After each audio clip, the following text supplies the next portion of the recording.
जय श्री राम दोस्तों। मैं हूं एस्ट्रो मीनाक्षी।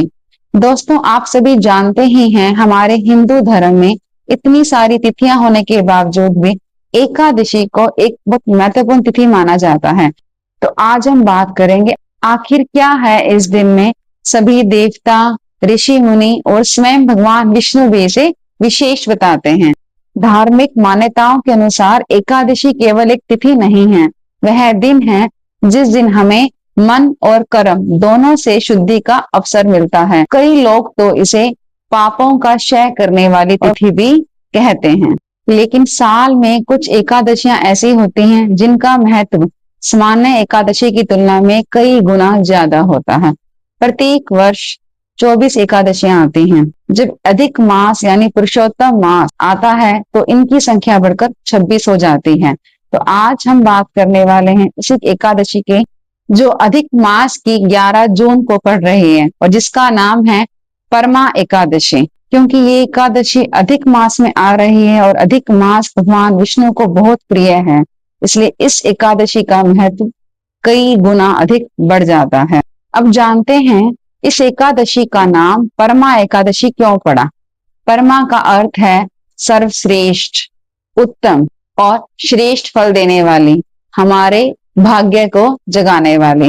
मान्यता है जो पुण्य सामान्य दिनों में कठिन साधना से प्राप्त होता है, वही पुण्य परमा एकादशी के दिन भगवान विष्णु की पूजा करने से, दान करने से और सत्कर्म करने से प्राप्त हो जाता है। इसीलिए परमा एकादशी को अधिक मास यानी पुरुषोत्तम मास की महत्वपूर्ण एकादशी माना जाता है। और यह एकादशी 3 साल में सिर्फ एक बार आती है, इसलिए इस महत्वपूर्ण दिन को खाली ना जाने दें। इस परमा एकादशी का इतना महत्व क्यों है? अगर आपके जीवन में परेशानियां खत्म होने का नाम नहीं ले रही, एक समस्या खत्म होती है और दूसरी पहले आ जाती है, मानसिक अशांति बनी हुई है और आप अपने जीवन में एक सकारात्मक शुरुआत करना चाहते हैं, तो इस दिन को खाली ना जाने दें, क्योंकि इस दिन किया गया शुभ कर्म कई हजारों गुना फल देता है।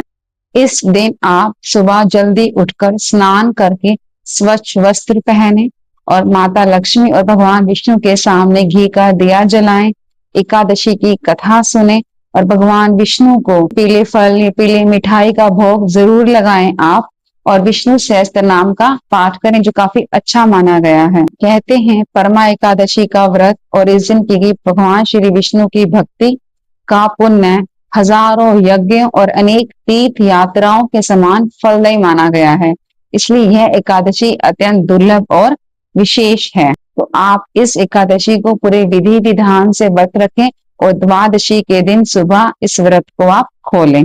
परमा एकादशी का व्रत जितना महत्वपूर्ण माना गया है, उतना ही महत्व इस दिन किए गए शुभ कर्मों, दान पुण्यों और कुछ विशेष उपायों को भी दिया गया है। इसलिए अब बात करते हैं उन विशेष उपायों की जिन्हें इस दिन करना बहुत फलदायी माना जाता है।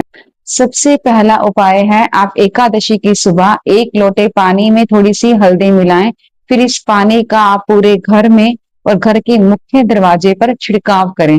हल्दी भगवान विष्णु को बहुत प्रिय है, इससे घर की नकारात्मकता दूर होती है और पैसे की तंगी हमेशा के लिए खत्म हो जाती है। और दूसरा उपाय जुड़ा हुआ है विष्णु सहस्त्र नाम के पाठ से।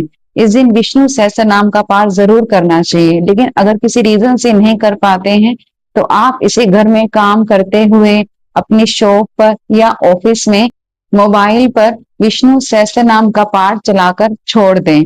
कहा जाता है एकादशी के दिन भगवान विष्णु के सहस्त्र नामों को सुनने से ही हमारे जन्मों जन्मों के पाप कट जाते हैं और घर में साक्षात लक्ष्मी का वास होता है। तीसरा उपाय, अधिकतर लोग भगवान विष्णु को तुलसी चढ़ाते हैं। आप इस दिन भगवान विष्णु को पीले फूलों की माला अर्पित करें। पीला रंग भगवान विष्णु और गुरु तत्व से जुड़ा माना जाता है। यह उपाय जीवन में पॉजिटिविटी और सम्मान बढ़ाने का प्रतीक माना जाता है। और चौथा उपाय, एक खास उपाय जो आपको हर हाल में करना ही करना है। आप 11 जून की शाम को एक आटे का चौमुखी यानी 4 मुख वाला दिया बनाएं और उसमें तिल का तेल या आप घी डालें और उसे अपने घर के उत्तर पूर्व यानी ईशान कोण में जलाकर रख दें। यह दिशा कुबेर और साक्षात नारायण की मानी जाती है।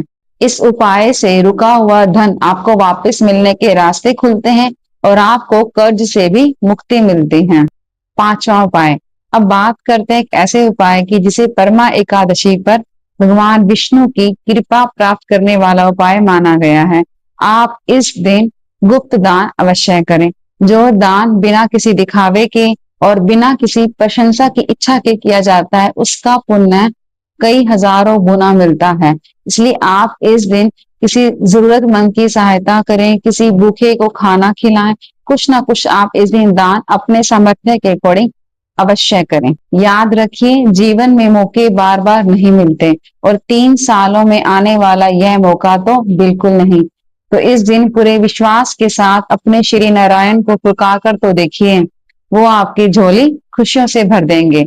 अगर आपको यह वीडियो पसंद आया हो, यूजफुल लगा हो और इस वीडियो ने अगर आपके दिल को छुआ हो, तो इस वीडियो को अपनों के साथ जरूर शेयर करें और कमेंट में जय श्री हरि लिखकर अपनी हाजिरी जरूर लगाएं। जय श्री हरि।